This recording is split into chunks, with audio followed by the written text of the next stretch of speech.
and they said yes, it makes sense to listen to it. And then while I do that, it came to my mind that I'm actually going through that with my father as we speak.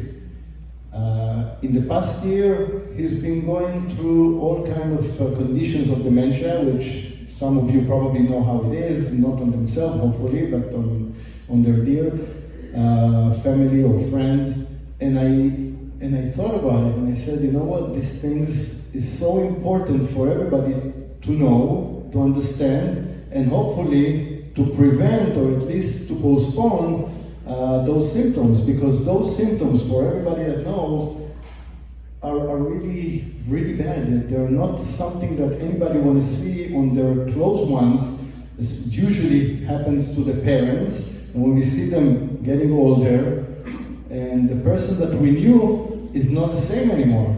And one moment he could be your best friend and family, and you can talk with them about anything, and they are perfectly okay. And a moment later, they are a different person altogether.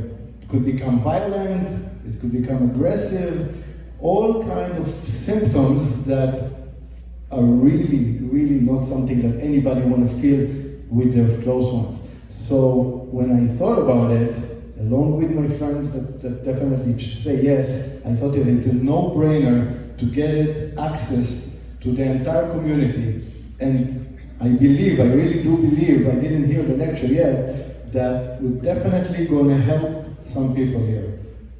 Us, not us, of course, Tara and Vanessa. So I would like to call Hedy to come and introduce Tal and let them start. When we finish, we're going to have access to questions. It's going to be with a microphone and organized. So please be patient with that, and hopefully we're going to learn a lot tonight. Thank you. When Tal was just a baby, we came to America, and my mother was very strange. She would have ordinarily prepared everything for us, and for some reason, there was no crib for him, there was no baby bed for the other child, there was no queen-size bed or any kind of bed for us. And this was very odd. This was not something we were used to in seeing my mother. She also wasn't cooking, and she wasn't cleaning, and she wasn't taking showers. And she would say to me, you know, I've taken showers all my life, I don't need to do it anymore. I don't need to cook anymore. All these things were not normal things for her. Eventually, we had to put her into a nursing home. She was very healthy. She had no gray hair, like I don't. She had no gray hair. She was healthy, physically, just not mentally. She would walk around and push people who were in wheelchairs. She would push them around the nursing home. She didn't know who they were. She just pushed them around. And this is what she did. Tal would come and visit my mother, and of course she didn't know who he was. She didn't know who I was. She didn't know who my sister was. And it bothered Tal, you know, that it was this person laying in a bed that he knew since he was a baby, but she didn't know him. I know that is what pushed Tal into studying Alzheimer's. He's now an Alzheimer's researcher. He'll tell you more about that. But he knew that my worst fear is that I'm going to get it, like my mother had it. My sister and I both have the genetic predisposition, which Tal will talk about. I've been in a research program for over 5 years. Vanessa will talk about the research program. There is something that we can do about it. So I was very happy when Yossi decided that he would let this come here, and it's being taped so that all of our friends that are snowbirds that can't hear it today will be able to hear it later. But I think it's an important thing that we all need to know about, especially when we're young enough to know what we're saying and what we're doing, and we can try to prevent being in the condition that you see your father in and I saw my mother in. Now, Tal, he was a baby. As I said, he was a baby when we came to America. He's now an assistant professor at Columbia Medical School in New York, and he'll tell you more about it. Thank you. Hello. I'm just going to set up a little bit. My apologies. I was going to say the last time I had to present in a synagogue, I was 13. It didn't go very well. My voice has stopped cracking, I think. Okay.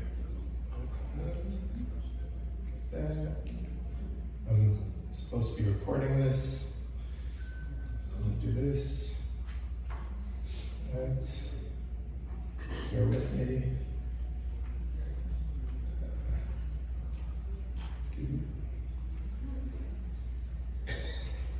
Wait, sorry. 1 second. Just get this started. My apologies.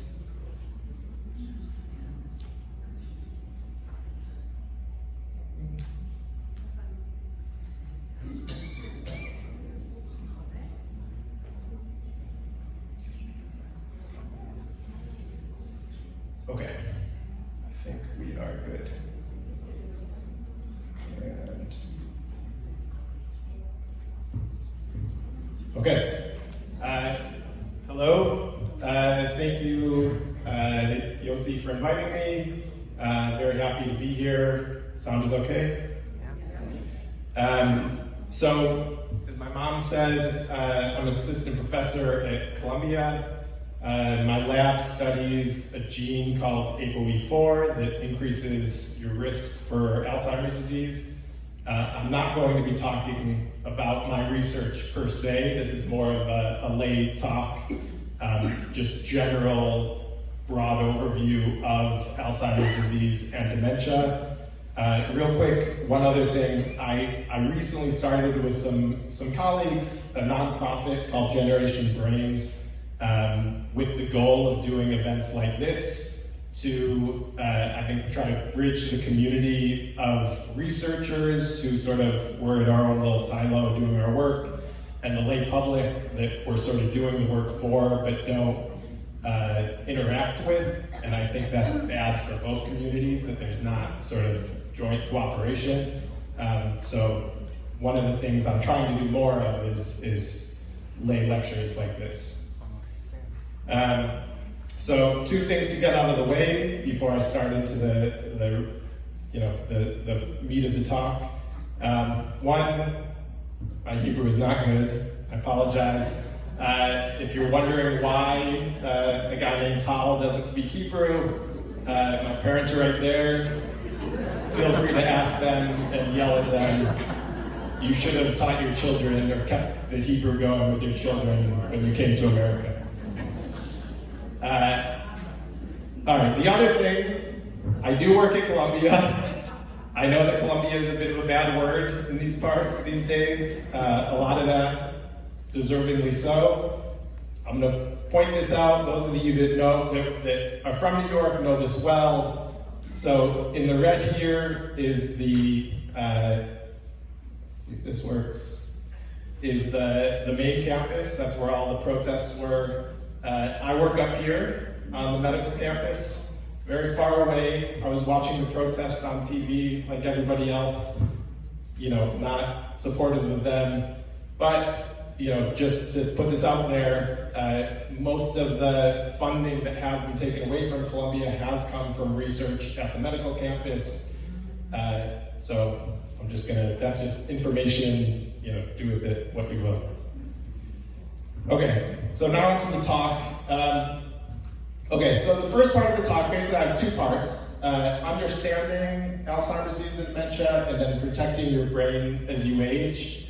I take the first part very seriously. I really, and I'm hoping that I don't go over anyone's head, but I really want to get into the meat of what Alzheimer's and dementia is, because I think it's very important for people to, even if they're not scientists, understand some of the science and understand so that they can, understand the stories that come on the news or the drugs that get approved, and just have an understanding of some of the basic biology so that you can make, informed decisions for your own health, can help people in your community make informed decisions, So that's really my goal with the first part of the talk.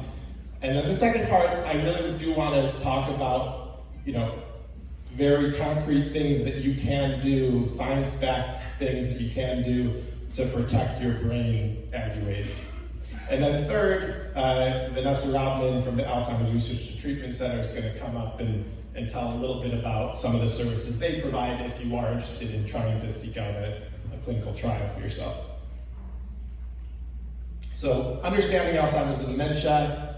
I'm going to start with what should be a very basic question, but even it sort of shows how much sort of misunderstanding there is, because even a question like this, what's the difference between Alzheimer's disease and dementia, I think confuses a lot of people.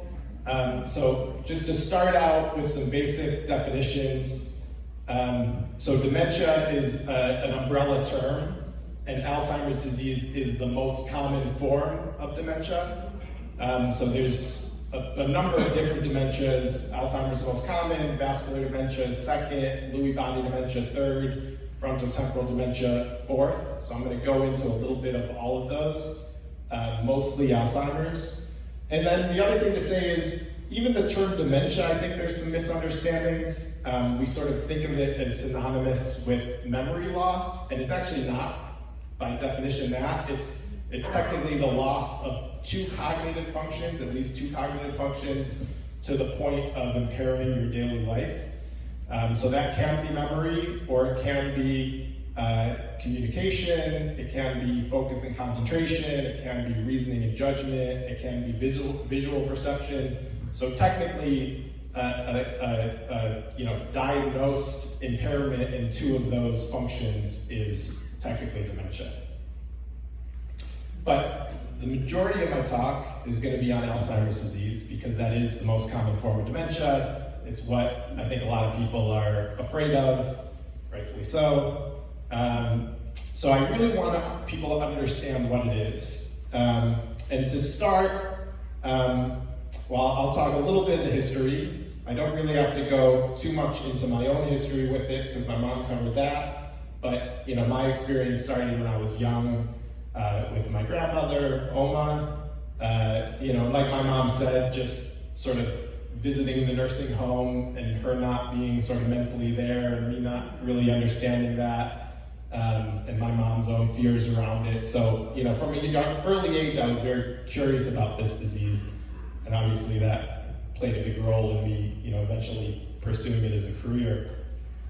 But to go even further back, for our true understanding of the disease, we have to look at another woman named August Dieter. She lived in Germany in the turn of the 19th century. And in her 40s, so fairly young, this is what would be called now early onset dementia, suffered from memory loss, delusional thinking, trouble sleeping, changes in mood, and reported generally, "I have lost myself." So she, in 1901, was admitted to an institution in Munich with the lovely name of Asylum for Lunatics and Epileptics. And there she was seen by a doctor named Alois Alzheimer, who treated her like any other patient. But in about 1906, Ms. Dieter passed away, and her brain was sent to Dr. Alzheimer. And Dr. Alzheimer did some pathology and saw some very unique features in her brain. And these are actually pictures from his published paper in 1911 of some of the things he was seeing in her brain. So, and he reported deposition of a special substance in the cortex, very striking changes in neurofibrils. And so these two features are things that are known now very commonly as amyloid plaques and neurofibrillary tangles. Probably you guys have heard that, to some degree in the news or in, just out and about. But these are really the hallmark pathologies of Alzheimer's disease. Every Alzheimer's brain has these two main features of these plaques and these tangles within the neurons. And then the other main feature, which Dr. Alzheimer reported, is an evenly atrophic brain, is that as Alzheimer's progresses, you do get neurodegeneration, neuronal loss, the brain shrinks. So this is sort of the basics of what happens in the brain during Alzheimer's disease. And so I really want to, because I think it's important, especially when we get to the second part and talk about, things that you can do to prevent these things and some of the therapies that are available. I want to really just take a moment to zoom in and really explain what these things are. So obviously, the brain is one of our organs in our body. So to sort of explain this, I decided to use an analogy, and hopefully this works the way I intend it. But the analogy that I'm making to sort of drill down on what's going on in the brain during Alzheimer's disease is that every human body is like the world, right? Every person is like the world. And like the world has many countries, the human body has many organs, the United States being one of them. And then like the United States, you have different parts of the United States does different things, agricultural areas or technology areas or industry areas or oil producing areas. So it's the same thing in the brain. Different parts of the brain are important for different functions. The temporal lobe is very important for reasoning, what's called executive function, concentration. Temporal lobe is very important for emotion as well as memory. Occipital lobe is where visions sort of get processed. So there's different functions for different parts of the brain.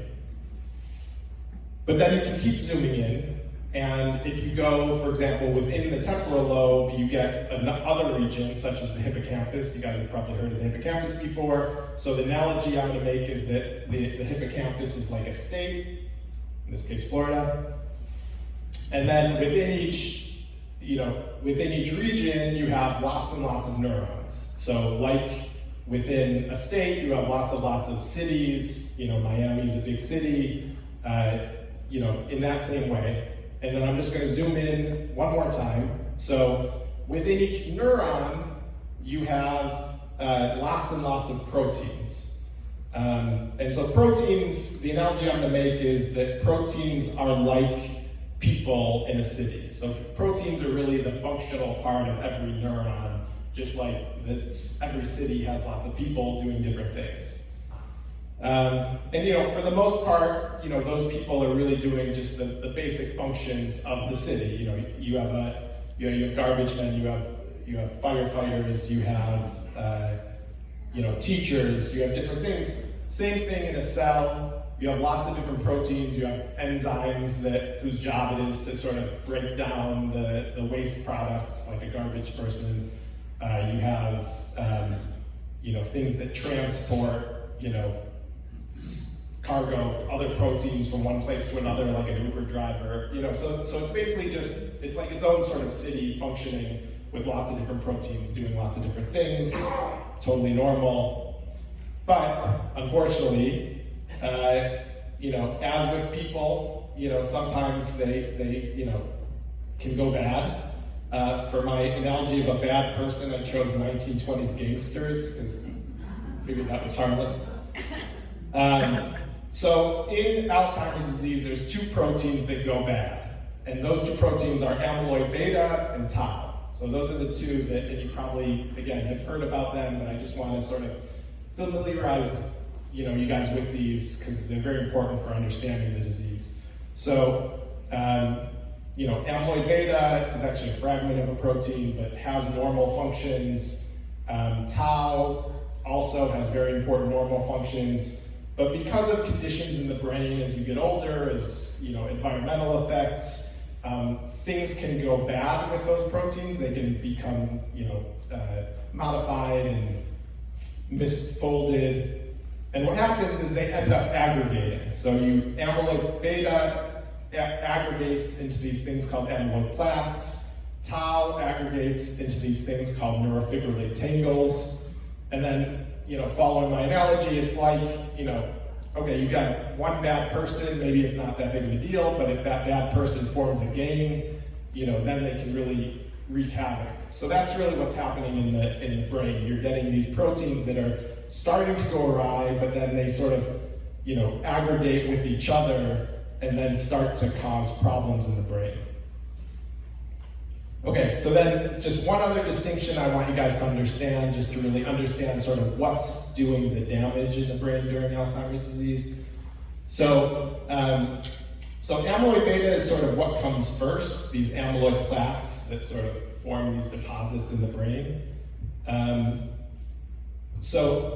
Think of this like a gang that's sort of all over the US. They're causing trouble, but they're not necessarily, the US is functioning okay. Right? It's not a dying country, it's just, it's unhealthy.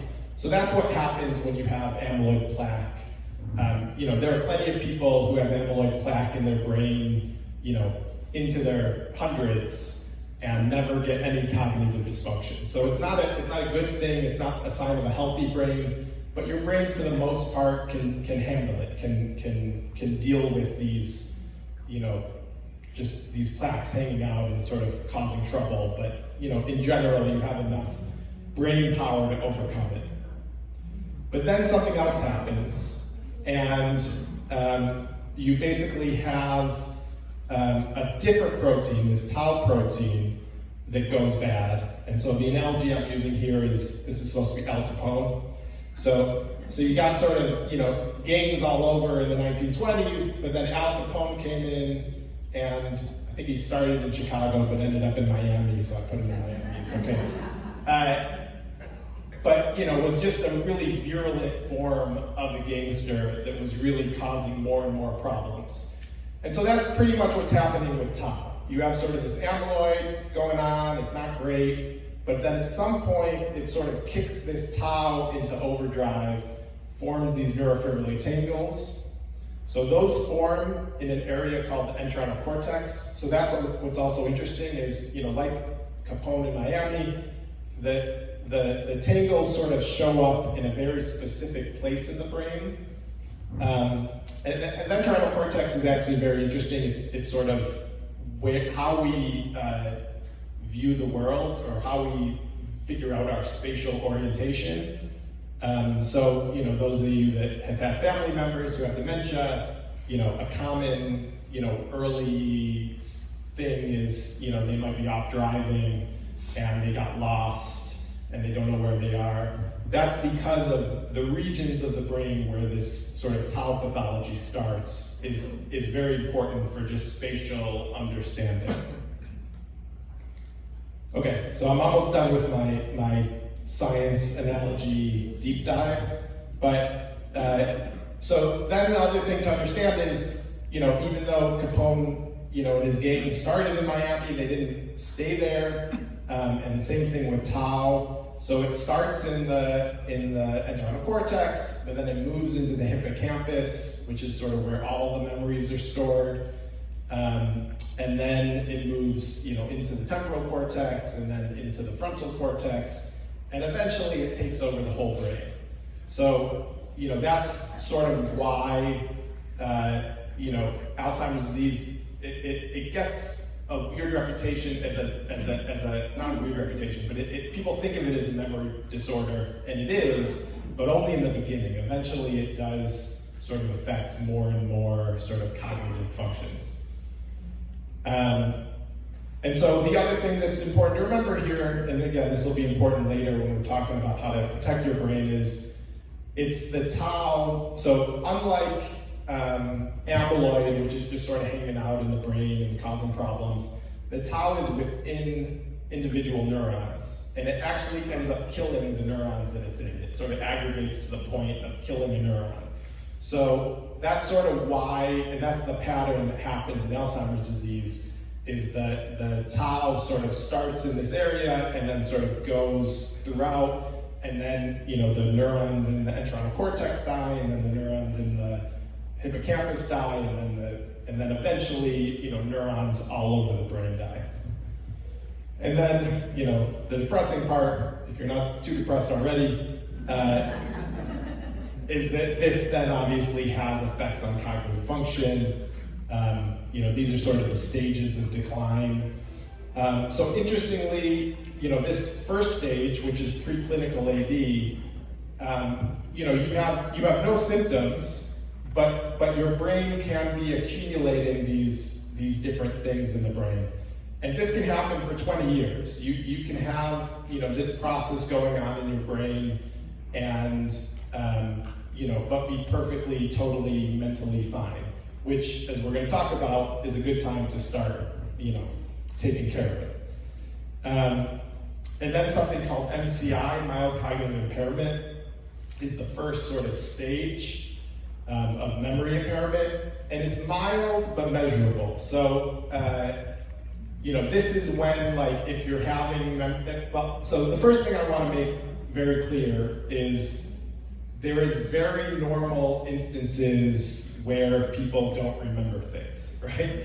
So I think that we have a tendency to, even I do it, like, oh, I can't remember that, that's weird, shouldn't I be able to remember that? Is there something wrong with me? So I think that's a very normal human behavior. But it definitely does not mean that you have dementia or that you're heading for dementia. Sometimes we forget things. I think we almost always think our memory should be better than it is. So I think one message is, don't jump to the worst conclusion. There really is good reason to seek out either clinical trial or a doctor to get these things, diagnosed. And just for an example, one common sort of memory test, so that, if you were to seek out, some, diagnosis, you would get some memory test, and a very common one for MCI is, the doctor or the neuropsychologist who's giving the test will give you 3 words and then tell you a story, and then at the end of the story ask you to repeat those 3 words. And most of us can do it, but one of the first things to start to go is this short-term memory. So that can be a sign that there's a beginning stages. The other thing I will point out, though, is one thing that's very interesting about MCI is not all people with MCI end up with Alzheimer's disease. So I think it's around 50-50. So there are plenty of people who start down that path and say, oh no, and then never end up with Alzheimer's disease. So, and I think that's not fully understood. There's a lot of research into, what is the sort of deterministic things of who ends up with Alzheimer's disease and who doesn't. But again, just because you might have, even if you do have some actual diagnosed memory loss, it doesn't necessarily mean you're heading to Alzheimer's disease. Unfortunately, if you do get Alzheimer's disease, it is progressive. It is, we'll talk about, things that you can do, but in general, it does sort of progress in this sort of steady fashion from memory loss to, confusions and changes in behavior, agitation, to, sort of the complete loss of ability to communicate and the need for full assistance. So, but there's sort of a lot that's going on in this part, and there's starting to be some things that maybe you can do even in this part. But I just want people to understand sort of the full breadth of it. Okay, who's completely lost? No test, I promise. Although I do have a handout with some of these things repeated, if you want it.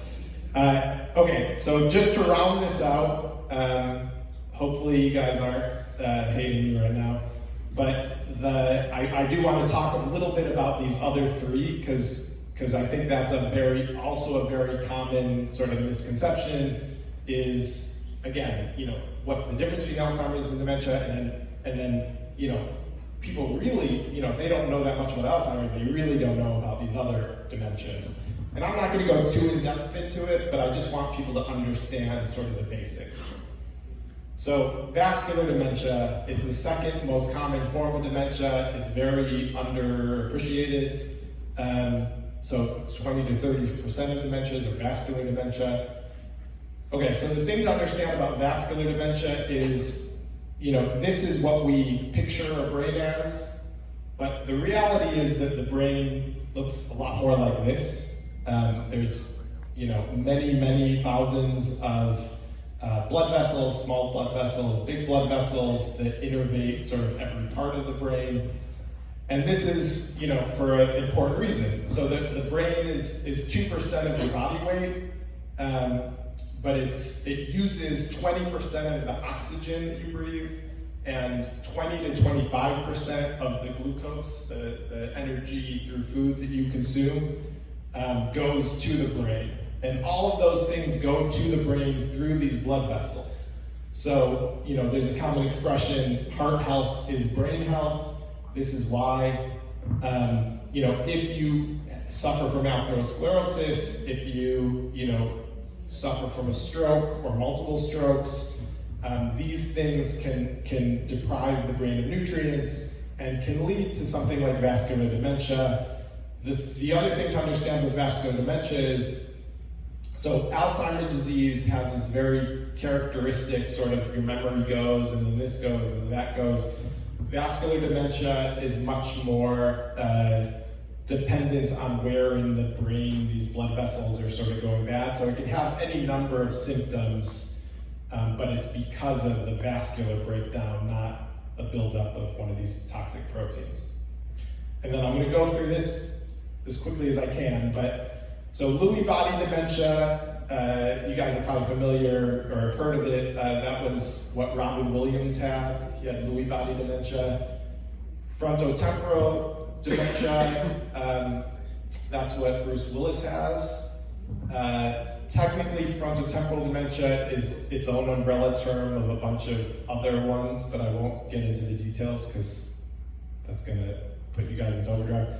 But so interestingly, these dementias are also sort of a result of these toxic bad proteins, but they're different proteins. So in the case of Lewy body, it's this protein called alpha-synuclein that turns into these Lewy bodies. In the case of frontotemporal degeneration, it's either tau again, or it's this protein called TDP43 that, again, same sort of thing. It's like a bad protein that starts to aggregate and then build up and then kill neurons. And then, it's basically the damage that it does is based on where in the brain it happens. So with Lewy body dementia, it's also happening in the temporal cortex, so it has memory features, but then you can also get like visual hallucinations, so it's not exactly the same as Alzheimer's, but can be mistaken for Alzheimer's. But it's a completely different protein that's going bad, so it technically is a different disease. And then with these frontotemporal dementias, it's happening either in the frontal cortex or the temporal cortex. And these are really brutal. These are like often they hit people very young, in like their 40s or 50s or 60s, and they often have a behavioral effect as sort of an initial thing. So like, sometimes people find out about this because the person has gambled away all the money that they have, and they've discovered that, this person has some behavioral disorder we didn't recognize, and it turns out they have these toxic proteins building up in their cortex. So that's the broad scope. I'm not testing you on any of this, but in case you really want to impress your friends, Parkinson's and ALS, just to round this out. So Parkinson's and ALS are not considered dementias. They're considered movement disorders because they affect movement, but that's only because they affect movement centers in the brain. They also are these buildup of toxic proteins. They just happen, in the case of Parkinson's, it's in the brainstem. In the case of ALS, it's in the motor cortex and the spinal cord. So they just happen to be, they're doing almost the same thing that's happening in Alzheimer's and Lewy body dementia and frontotemporal. They're just affecting a different region of the brain that happens to cause people to have these tremors as opposed to memory deficits. which, is very fascinating for a scientist. Ultimately it's all depressing if you're the patient. All right, so have I lost you? No. Excellent. You guys are, I don't know, I don't give that many lay lectures, so I don't know how far into the science I can go without losing people, but you guys are smart, I can tell. Okay. All right, now that we've done that though, now that you guys are experts in Alzheimer's and dementia, we can now have some very high-level conversations about what you can do to protect your brain. I will, just to give you guys a break, I'll take we'll stop with the heavy science for a second. I'm going to get into it now after this, but now I'm going to talk about a little bit about some of just the lifestyle things that you can do that are very well sort of scientifically validated, what you can do to protect your brain. And again, before I jump into this, there's different things you can do at different ages, as you'll see. And I know this crowd is sort of a mix of all ages. If you're in your, I'm 45, if you're in your 40s, we tend to think of this as something that, affects older people, so I don't have to worry about it until I'm older. I think that's not the case. I think we know enough about how this stuff is sort of starting early that if you are younger, you can do things to protect your brain, so you should be proactive. And if you're older, there also are things that you can do as well as therapies you can take. Okay, so I think there's this misconception with science that we only care about drugs and we don't care about more health lifestyle factors. I don't think that's true. It might be true for the pharmaceutical industry, but not the academics like me. There's actually really good research on lifestyle factors, what so-called modifiable risk factors that really do have effects on your brain as you get older and on your risk for dementia. So this is, and don't worry, I'm going to show what this actually says. I know you're not going to be able to read it, but there's this, for about a decade, there's been this group called the Lancet Standing Commission on Dementia Prevention. It's run by a woman named Gil Livingston. And basically what they do is they go through the literature and they look at what evidence is there for different lifestyle or different modifiable risk factors affecting your brain, affecting your risk of dementia. And they put a very, very high bar. So this is not to say that these are all the things that affect your brain, but these are the things that have the best possible scientific backing. They've also done meta-analyses to really nail it down. And what they've determined, or what they've said, you can't read this, but basically they've said the accumulation of these account for 45% of the cases of dementia. So essentially, in a perfect world, if we were to affect and modify all of these things, we would have 45% less dementia cases. So that's just to show, it isn't just your genes or aging. There are things that can be done to prevent dementia. So the way these sort of go, the green here is early life, the yellow is midlife, and the blue is late life. So, not by accident, that the most of them are in this midlife time point. So we really are finding out that things that are happening in the brain when you are in your 40s and 60s, 40 to 60s sort of age range, really are having an effect on your risk for Alzheimer's disease. That's why so many of these are late life. So I'm going to go through sort of one by one. I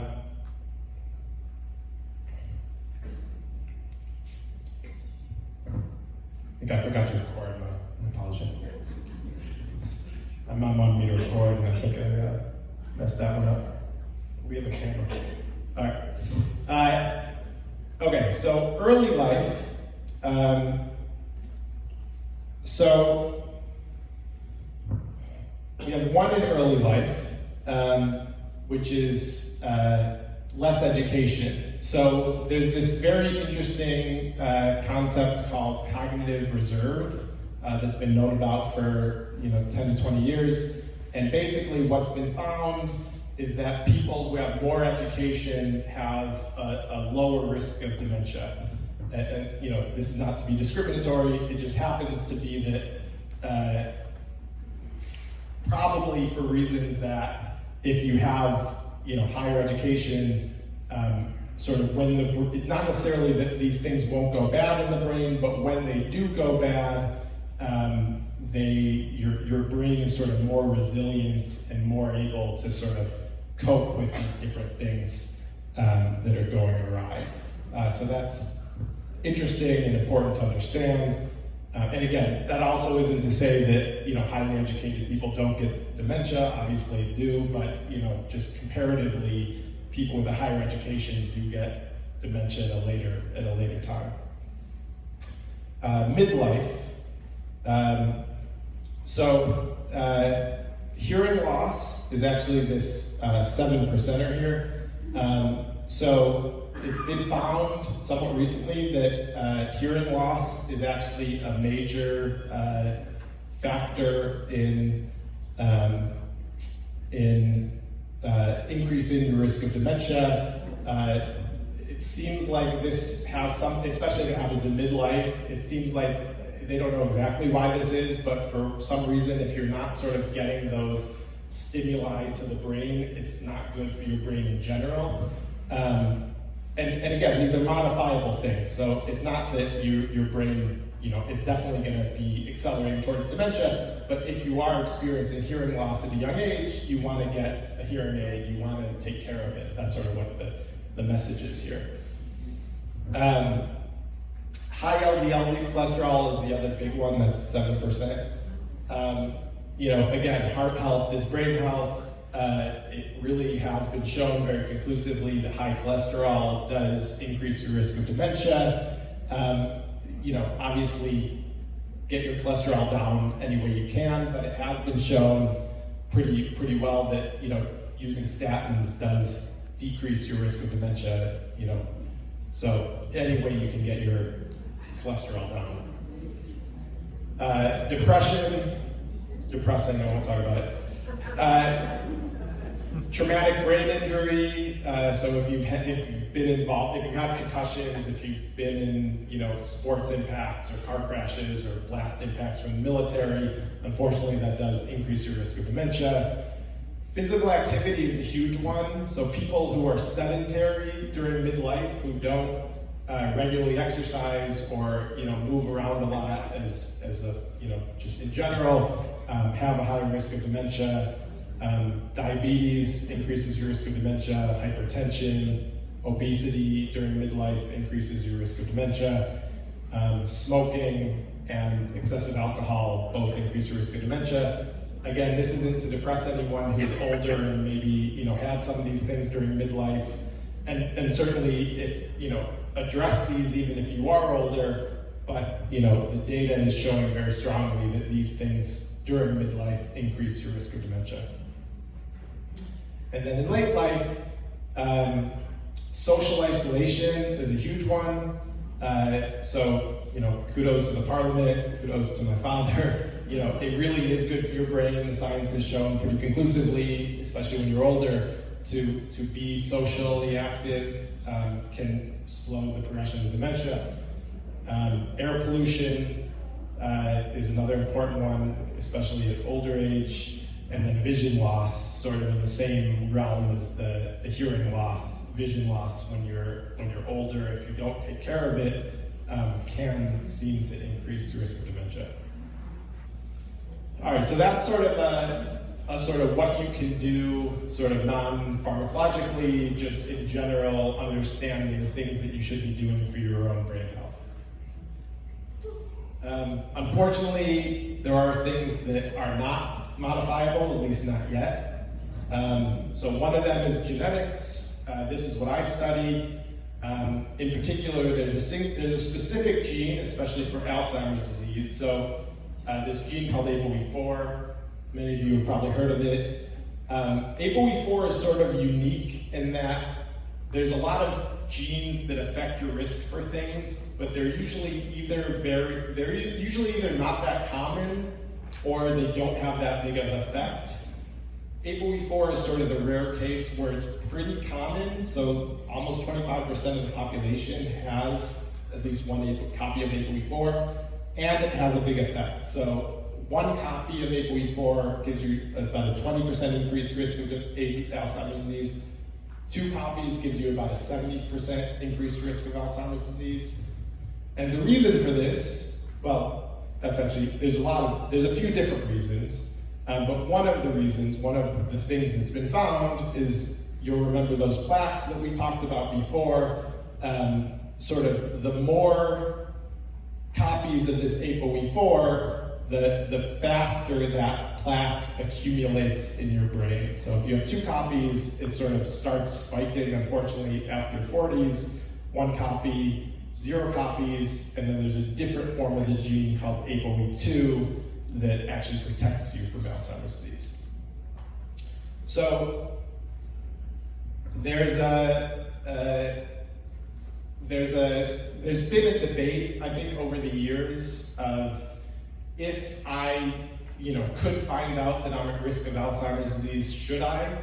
And, in the past, I think that was a gray area. For me personally, I think that the answer is yes, just because I think that we have enough data and enough understanding of things you can do that if you know you're at risk, especially earlier on, you really should be doing a lot of the things, on my last slide.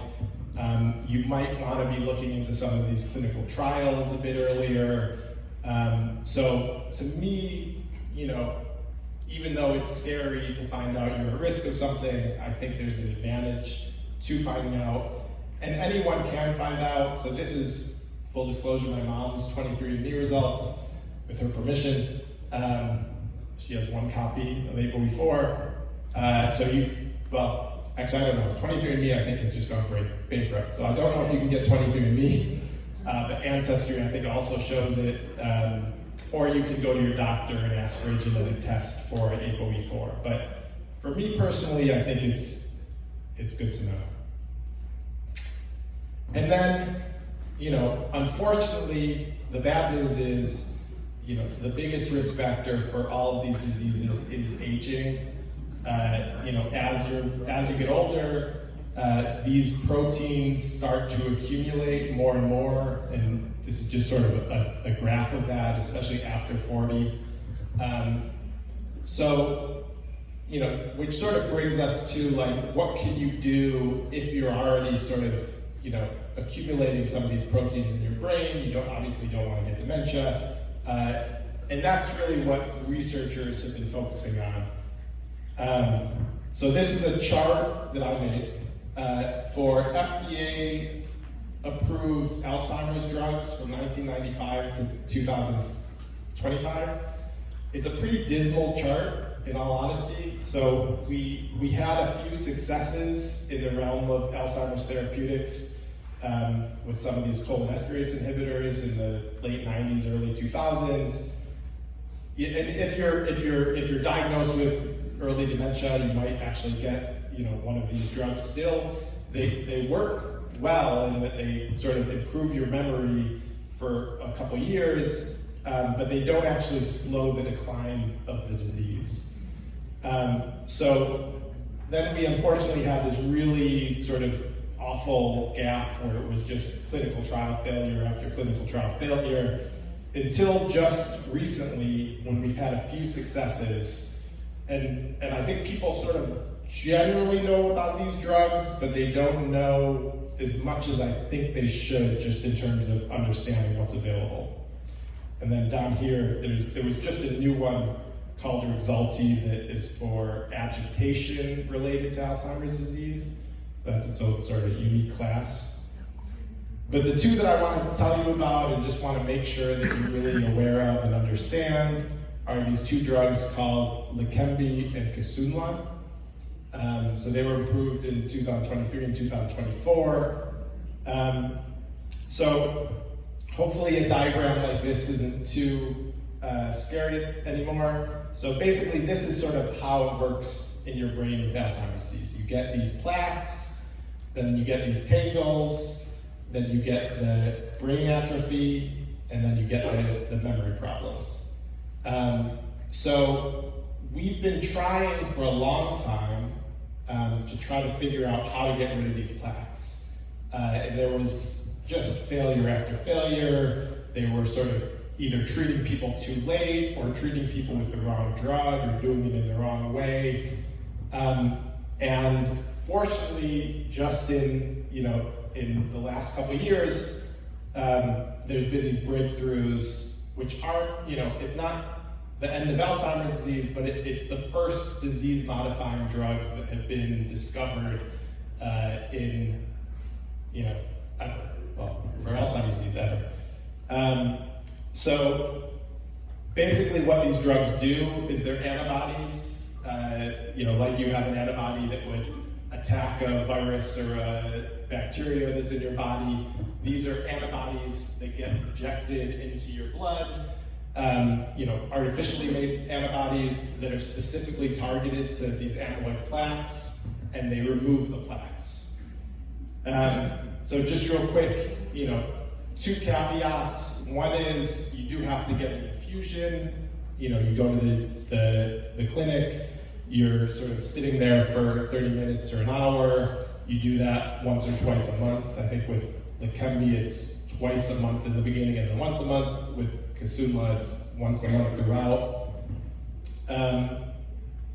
So it's not easy, it's not like taking a pill, but, it's not, horrible. It's also, they are covered by Medicare. So the bar is a little bit high. You have to be diagnosed with mild cognitive impairment. You have to be diagnosed with cognitive impairment and have either a PET scan or CSF showing that you have this buildup of amyloid. But if you do, you can get, I think 80% off covered by Medicare. I think it's about $30,000 a year. So I just, again, not cheap, but I just want people to understand that these are available and what they do, and so then just to finish off with these drugs. So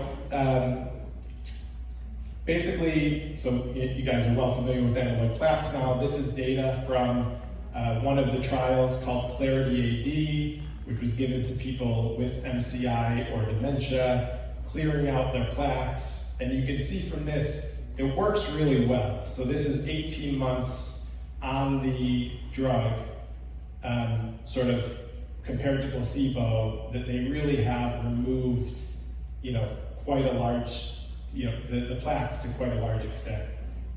The downside, and this is sort of the controversy around them, is this is the change in cognitive decline. So this is placebo in blue, and then the drug, Leqembi, in yellow here, or orange.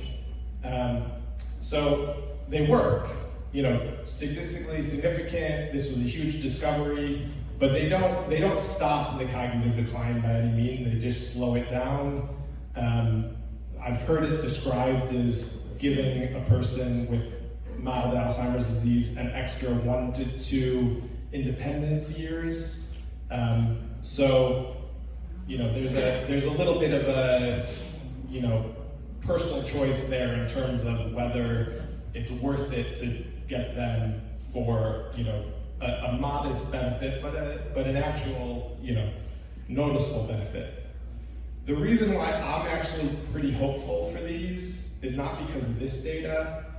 It's actually because of the study that my mom is on. So the way it works with these clinical trials is they start out with the most affected patients, because that's sort of the easiest to get through the FDA and to be able to do.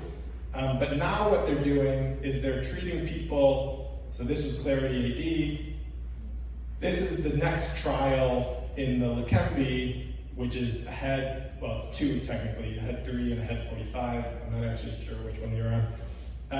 But basically what they're doing is they're taking people who definitely have amyloid in their brain, but do not have any cognitive decline, and seeing that if you take away the amyloid at this stage, do you stop the rest of this from happening?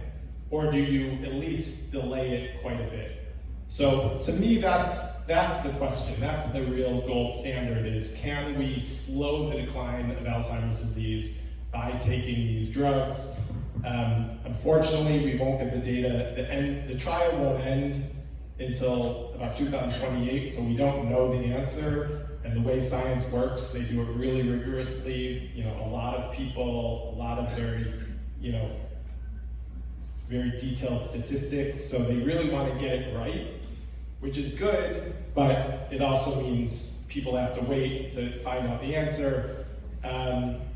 You know, N of 1, my mother is doing great, but you know, we don't know yet if it's really going to work or not. But you know, and Vanessa can tell you more, but I think you can actually get on these drugs as a clinical trial participant, which, you know, personally I probably would do if I was an APOE4 carrier at least. And then just to give a little bit of hope, just to sort of show that this isn't, you know, even though we're not there, even though we're not to the point yet of like, here's a pill, this will stop your Alzheimer's disease, I think we are really making some very significant progress. And I think that a lot of the drugs that are now in clinical trials may actually get us to that point. So this was something that was reported at a conference that I went to. This is a specific anti-tau drug that's actually, it's a little bit weird because it's injected into the spinal cord, which is a little difficult, but it had, I mean, so basically what they showed, and this is phase 1 data, 2 patients, but basically from going from having really high levels of tau in their entorhinal cortex hippocampus area to having much lower after a year on this drug. So, which is just to say that there really are like things that are being advanced in the clinic that might actually have some very profound effects on Alzheimer's disease. And then the last thing, so, you know, a lot of you guys are familiar with stem cells. I know it's a hot topic down here. They are clinical trials being done on stem cells. You know, with stem cells, there's lots of different kinds you can do and different ways you can do it. But the idea is that, you know, you have situations where you have people who already have quite a bit of atrophy, you know, neurodegeneration. Can you inject stem cells into the brain, and will those stem cells turn into neurons and create some of the connections that are lost and repair it? It's in clinical trials, so I don't have an answer, yes or no. I will say there was just some data that was just published from a study on Parkinson's doing this and had some really positive data that stem cells might be able to repair some of the damaged neurons. So I think there's a lot of hope with stem cells, but again, it's not something that you know, you can do right now. Well, actually, it probably is something you can do right now, but it's not something that I can tell you will work or not. But it's just, you know, the point being that there are things that exist now. There are things that are coming in the pipeline. So really, the important thing is to, you know, keep yourself as healthy as possible and extend the time as we're sort of like coming out with some of these additional treatments, because I think we're really getting to the point where we can actually combat the disease. Oh, and then I put this for my own sake. There's also a lot of stuff, myself included. Can you sort of change someone who has APOE4 to make it so they aren't at risk for Alzheimer's disease, is also sort of in the pipeline. All right, last slide. So I just want to talk about biomarkers for 1 second, because I think it's also very important to understand biomarkers. So again, these are sort of the characteristic things that are happening with Alzheimer's disease and dementia.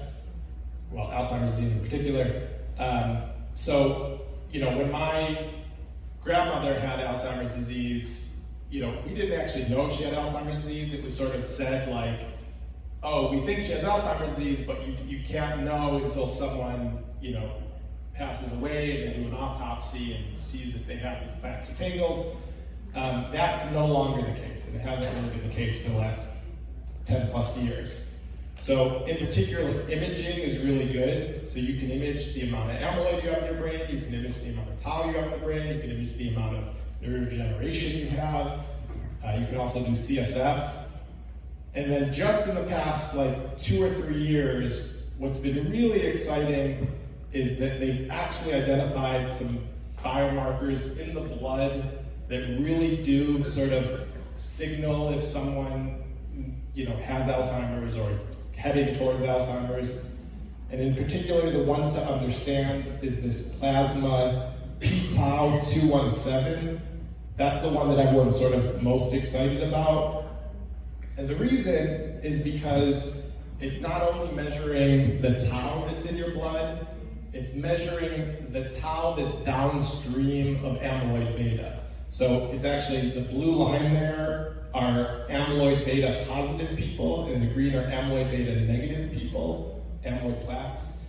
And you can see it's really only the people with amyloid that are having this increase in p-tau 217. So it really is a marker that can show, not exactly, but pretty well that sort of progression towards Alzheimer's disease. And it's, finally we can sort of look at the blood, which is a huge deal. And thank you. And these are not, again, I think we're right on the precipice of this being something you walk into your doctor's office and get. We're not exactly there yet, but these are available. Plasma p-tau 217 are available from companies like LabCorp and Quest. So if you want to biohack and look at your plasma 217, you can actually. And then the last thing I'm going to say is, we really do have a model of what this looks like, of what the future of Alzheimer's and dementia looks like, and that, all of you are familiar with going to your doctor and getting your cholesterol levels checked. Cholesterol is a substance that builds up in your arteries and causes blood circulation problems. And, your doctor will say, oh, your LDL levels are too high, start exercising, start eating better. You come back, your levels are too high still, okay, go on statins. I think we're right on the precipice of that being sort of the model for Alzheimer's disease, at the very least, if not dementia in general, where you start going at a much earlier age and start getting some of these biomarkers checked, and if they're high, try to address it with some of these modifiable risk factors, or maybe you do take the lecanemab or Kisunla to get rid of the plaques in your brain. Anyways, I just say this because I think there's been a lot of progress that I know about as a researcher, but I think the general public doesn't know about and should know about, and that it's not all sort of doom and gloom. There really is things that people can do. And if I can change the slide, that's my talk. All right. That's all I got. Thank you.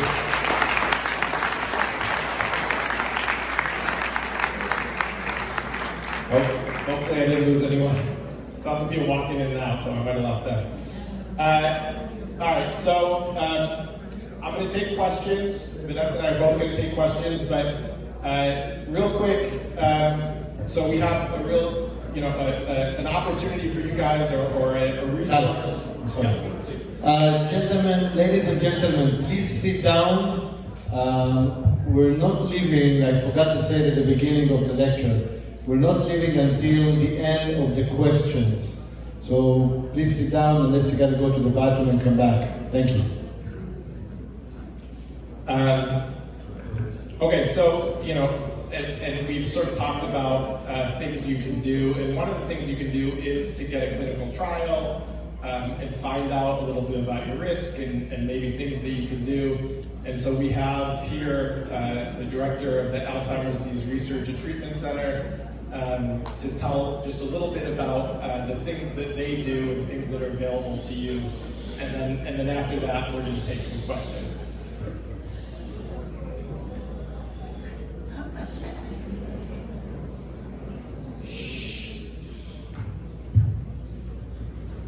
Hello everyone, my name is Vanessa and I'm with Alzheimer's Research and Treatment Center. And man, did he set me up nicely. So basically just about everything that Dr. Marielle spoke about is what we can offer you at Alzheimer's Research and Treatment Center. So before I dive into that too much, I'm actually going to do a little bit of audience participation. How many of us walk into a room and don't remember why we walk in there? I do. How many of us sometimes see a friend maybe we haven't seen in a while and we can't quite think of their name? It takes us a few seconds, right? My personal one I'm super guilty of, where are my glasses? And I promise you every time I'll pick up my second pair, put them on my face, and my coworkers are like making fun of me because I have 2 pairs of glasses on my head. Congratulations, those are the first 3 signs of normal aging. You are alive. You like that. It also could be the early signs of Alzheimer's disease. So the question is, how do you know the difference, right? So luckily we no longer have to wait till autopsy because I don't think any of you guys are going to sign up for me that tonight, right? We actually can see symptoms we can actually see in your blood 10 to 15 years before symptoms start, just like he spoke about. We can now do a simple blood draw, just like he spoke about at the end of his presentation here, to look for that tau protein. So that's part of what we offer at Alzheimer's Research and Treatment Center. You can come into our location. Our closest one is in Wellington, but we do have one in Stewart if you actually live in that area. And if you're looking for a little road trip, we do have one in Columbus, Georgia. But what we offer you is you come into our office, you do a 90-minute appointment, do some memorization style testing, and then you meet with one of our physicians, either our neuropsychologist or one of our neurologists, and we go over your medical history. We're going to go over your family history to see if maybe you have family history of Alzheimer's disease. And we're going to go over your social history, as was mentioned, super important for you guys to stay socially active and keeping your brain healthy. We're going to do all of that for you at no cost. If you decide that you want to move forward, a physician is going to talk to you about what we can do to move you forward to the next steps. And the next steps are actually doing that p-tau test. So we offer that at our location also at no cost. You can get that p-tau blood drawn. We're going to let you know how much that, if you have an elevated level or if you have a normal level. If you come back with a normal level, we call that a negative result. Congratulations, that means you're doing well, and we'll just reevaluate in a year or so. But if you come back with a raised level, then we offer you to move forward into the additional next steps. Those include, we do some free blood workup, we do a free EKG of your heart, we do a free MRI of your brain. That's the one that I think is the most important because that's going to let us know maybe it's not actually looking to diagnose Alzheimer's disease. It's looking to see if something else is going on in your brain besides Alzheimer's. Have you had strokes you don't know about? Have you had brain bleeds that you don't know about? Have you had tumors in there that maybe you don't know about? We're going to do all of that. And then if all of that comes back clear, we're going to do a PET CT of your brain. And I know there was a picture of a slide on there, but we also have a picture of one of those in this little handout that maybe you all hopefully got. Up top here shows you what that PET CT looks like. So we're going to do that for you also, all at no cost. Now, all of that's going to be done before you're offered to potentially to enroll into a study. Now, the type of studies we do are exactly what was mentioned. The monoclonals are our most popular, where we're introducing a man-made antibody to remove that protein from the brain, the amyloid protein, and to slow the progression of Alzheimer's disease. So that's our most common. We're also doing things where we're taking those monoclonals, but as he mentioned with Lecanemab, right now you get it through an IV infusion. Some of what we're doing is with an auto-injector. So you get the medication and maybe you can take it home yourself and do auto-injecting for the purpose of getting it out at a lower price. Like he just mentioned, $30,000 a year approximately. We want to get it where we can make it more affordable to the average consumer. So those are some of the different things we're doing in research, but most of them are through a monoclonal. So you would come into our office, either get the injection or be able to take it home and do yourself do an auto-injector to see if we can get that price point down for you. So everything that was just mentioned to you, it's what I usually present on, but he covered it all for me so well, that we can offer for you in our office at no cost. Now, if you were to come to our office, I mentioned it's a 90-minute appointment. You would meet with a physician and go over your medical history. But we do have another way you can be tested if you're interested, and that's also pictured in here. Down on the bottom underneath that PET scan, we have a mobile unit. So if you have a community or organization that you want us to come out to, I can actually bring this mobile unit straight to your community, and we do that blood-based biomarker on that bus. So you would come onto the mobile unit, we would be able to do that blood draw for you. If you come back positive, then you would come into our office and meet with one of our physicians and go over the study more in depth and get all your questions answered. So you kind of have both directions, either way you want to go. We can offer all those services, just about everything you talked about, right here at Alzheimer's Research and Treatment Center in Wellington.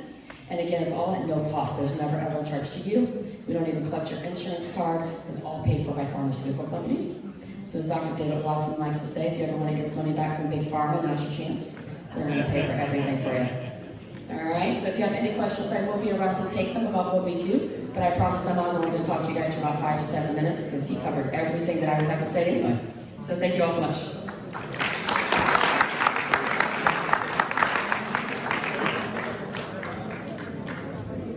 Okay, so we're going to start with the questions. Please, while we do the questions, be quiet so we can hear the question and we can hear the answer. If you don't mind, Tal, I would like to ask a question. By the way, whoever want to ask questions, there is a line there, so don't raise your hand. Just please go and stand in the line and we'll be able to ask. I think it's a better idea. We're going to put the microphone here because the people in the back won't see.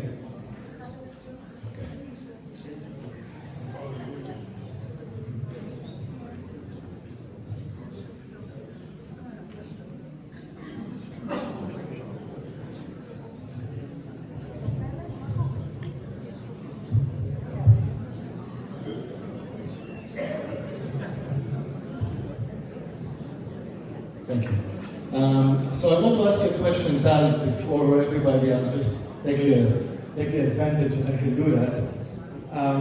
Besides the medication that you show that is very advanced, and I'm grateful for those things, maybe you're still going to be enjoying those products that you're working on. I wanted to ask if food, I know you said something about exercising, there's specific exercising that are important. If reading, for example, are there any things that people can do that can assist them in getting the dementia later or not getting the dementia besides the medication? Anything that you've probably researched and I mean, certainly food and exercise, 100%.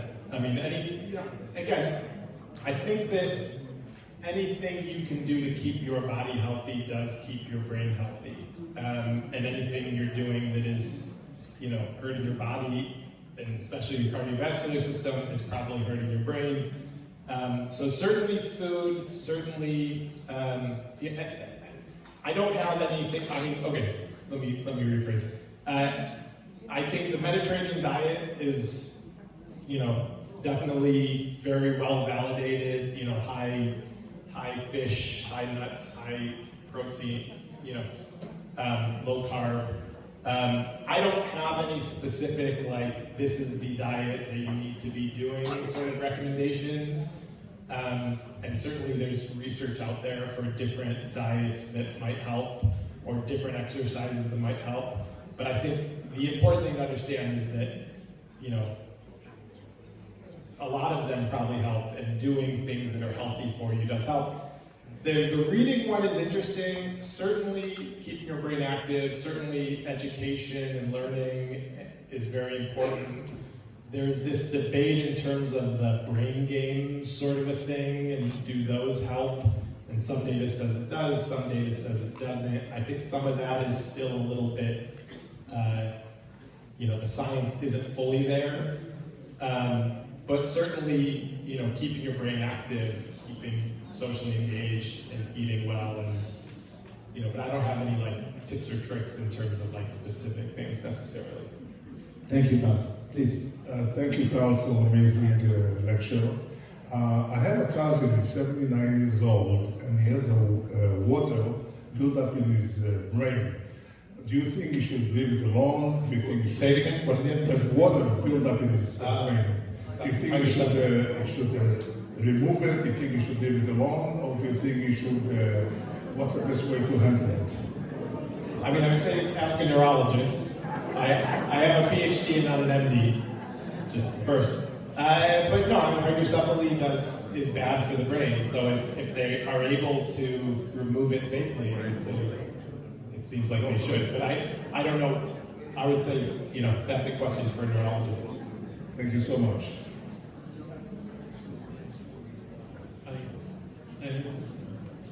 I know you can have low cholesterol and still have high plaque or high classification in the heart. So I would like to know if there's any effect. And the second question about supplements. I know there are supplements out there, so if you have any recommendations. I'll be curious what Vanessa would say, but I'm sort of supplement agnostic. I don't. My brother actually knows far more about supplements than I do. My thing with supplements is that I think that as a scientist, I think that we should be doing very rigorous studies of supplements in the same way that we do that for drugs. And I think oftentimes we don't. Oftentimes the papers that are out there that study it are 10 or 20 people and, not very robust studies. So I don't know. I don't have any good sense of like, this is the one that does, this isn't. I mean, certainly, things like omega-3s, things like vitamin D, things like, probiotics, I think there's pretty good data. For the whole host of other supplements, I think there are things that probably can definitely help, but I don't have a definitive answer. The other thing I would say is, I think that, it's important to understand if you're deficient in certain vitamins and minerals, and getting those deficiencies, corrected. That's certainly good. I wish I was more of an expert on like supplements and which specific ones have really robust data. I would like to know the answer to that too, and I don't. My brother might have a better answer, to be honest. I can touch on it a little bit. I am not a doctor, MD, or PhD, but I do work with some great ones. So the thing that I would say is, the same thing. If you have deficits, it's important to find that out to bring them up to, a solid standard where they should be. Taking too many supplements isn't going to help you. So, you want to make sure you're at that right balance. When it comes to Alzheimer's disease, though, at the end of the day, it doesn't change the progression of the disease. If we're not stopping that amyloid plaque from building up, if we're not stopping that p-tau, it's still going to happen. So it might maybe keep our brains healthier a little bit longer, so we might see a delay before that process starts, but it's not going to stop it. So we've got to look at how we change things to stop that amyloid plaque from building up. And so supplements might help, it might delay the process, but at the end of the day, it's probably not your end-all be-all. What about my first question? What was the first question? Remind me. Okay, about cholesterol. I mean, low cholesterol and still high calcium, high classification. Yeah, arteries. Certainly if you have calcification of your arteries and you're getting less, that would cause less blood flow to the brain. So I mean, to your point, cholesterol is a good marker for something that can go wrong that causes blood flow problems, but the point is you want blood flow to your brain. So I do think that high calcification, even with lower cholesterol, may have some negative effects on your brain. But I don't know of any I don't personally know of any data showing that specifically. Okay, thank you. Good evening, I'm Michael Brody, and thank you for a very comprehensive talk about Alzheimer's. And as you can see, this is not new for me. I wonder if you could talk just a little bit about probably the most important thing is how to prevent this in the long run. But given that it's not prevented as of yet, I wonder if you could just give a few moments to talk about how to manage it, especially something like caregiver stress for people with Alzheimer's. Thank you. You work with patients much more than I do. Do you have any So I would clarify the question because I didn't hear all. Like managing caregiver stress? Some of the Yeah, so that's probably the most difficult thing about Alzheimer's disease is the caregivers, the ones that are actually on the day-to-day, the ins and outs of, having to see your loved one not recognize you, having to see your loved one aggressive or angry or hurt. And that's probably one of the hardest things to do. It is important as a caregiver to make sure you're also taking care of yourself. Because if you're not taking care of yourself, you're not best equipped to take care of your loved one. You're going to find you get frustrated faster. You're going to find you get exhausted. It's not healthy for either one of you. So I think it's important for you to find a support group. Alzheimer's associations usually has a support group you can get involved in. There's a number of them out in the community. If you want to reach out to me afterwards, I can probably connect you with one or two of them. But it's important to make sure you're taking time away. Now, how do you do that if you've got to be a full-time caretaker of somebody with Alzheimer's disease, right? So that's where you either hopefully have a support system of your own where somebody can come and take care of somebody for a couple of hours for you, or there's a number of organizations out there that can help provide that service as well, that can come and give you a couple-hour break. But taking care of yourself is the number one priority, because if you don't have the patience, you don't have the strength to continue taking care of your loved ones, making sure you find a good support group. I think there is data actually that caregivers are at high risk of dementia themselves. I think for those exact reasons, that it is very stressful. And so anything you can do to take care of yourself, I think is important. I'm sorry. My name is Paul Hart. Thank you again for a wonderful talk. I think there's a few areas that you may also want to consider addressing. One of your colleagues at Albert Einstein is looking at metformin to have the FDA show that it may prevent or help prevent dementia. Recently, there's been some real good articles about the proton pump inhibitors, omeprazole. People who've been on it for 4 years have a significantly increased risk of dementia. So I think it's important that not only do this research, but people be aware of it, because some people go on these drugs and just don't go off them. And also it's interesting that if we were in Europe, they use pulsed ultrasound as a treatment for dementia. There's been investigated the TMS here. So I think there are other areas that people may want to look at besides, looking at medications, because my understanding is although these drugs can be effective, the risks are really significant compared to, say, going on metformin versus one of the other agents you're talking about. Right. No, I think you're absolutely right. I think that, this is not comprehensive by any means. And there, again, as a scientist, what bugs me is that I think that there are probably a lot of things out there, maybe metformin is one of them, that probably can have a very positive effect, but I would love to see the data, really robust data, and I wish that we were investing more money in doing some of these larger studies. Oftentimes what we end up doing studies on are things that are very, very profitable for the company, because that's sort of how it works. The company pays $30 million for a huge, study, and then they make money if that study is positive. I think with something like metformin that's off-label or something, I wish we were investing more as a society in doing some larger studies. Is out there on metformin. That doc from Albert Einstein is actually having the FDA petition